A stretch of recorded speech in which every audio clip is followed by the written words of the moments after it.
Sa ibang balita, nagpaliwanag naman si DSWD o Department of Social Welfare and Development Secretary Dinky Suleman kaugnay po yan ng Commission on Audit Report na nagsasabing hindi raw napunta sa mga nasalanta ng bagyong Sendong ang inilaang pondo para sa kanila. Giit naman ni Suleman, sa mga lokal na pamahalaan daw ipinadaan ang pondo.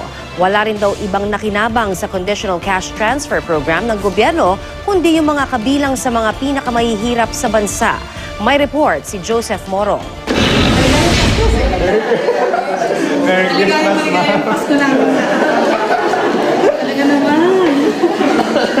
Walang disaster, meron ganito. Pagkapasko, pagpapaliwanag ang ginawa ni DSWD Secretary Dinky Suleman sa pera para sa mga biktima ng bagyong Sendong at Conditional Cash Transfer o CCT. Kine-question kasi ng COA kung bakit hindi kaagad-agad nailabas ang pera para sa mga biktima ng bagyong Sendong at bakit yung iba sa ibang bagay raw at hindi sa mga biktima napunta ang pera. Tulad ng pagpapagawa ng building ng Crisis Intervention Unit na nagkakahalaga ng 3 million pesos na hindi naman daw prioridad. 2011 nang manalasa ang bagyong Sendong, lampas 1,000 katao ang namatay, mahigit 6,000 ang sugatan, pinakatinamaan ng Cagayan de Oro at Iligan kung saan bumaha. Halos kalahating bilyong piso ang nakalaan para sa mga biktima ng Sendong. Yung mga pangangailangan sa pagkain, yung pangangailangan sa hygiene kits, yung pangangailangan sa mga livelihood ay natugunan na. Dagdag pa ni Suleman, wala ng perang hawak ang DSWD dahil naibigay na ito sa mga lokal na pamahalaan. Sabi ni Suleman, lampas 16,000 core shelter units ang kailangan sa mga probinsya tulad ng Cagayan at Iligan. Lampas 12,000 na raw ang naipagawa na. Pero 3 taon na, may mga ginagawa pa rin, sabi ni Suleman. Lahat ho ng areas ngayon na nakalagay dito sa COA hanggang sa Pavlov victims, matatapos po namin yan by end of 2015. Kung hindi matatapos, babawiin na lang yung pera para tapos na yung usapan.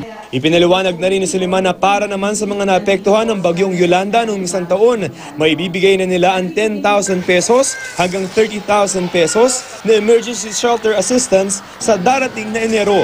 Hindi rin daw totoo, sabi ng DSWD, na wala sa poorest of the poor ang lampas 300,000 benepisyaryo ng Conditional Cash Transfer. Lampas 100,000 mula rito na verify daw nila na nasa listahan ng mga poorest of the poor. Sobra sa 200,000 naman ang nasa modified CCT.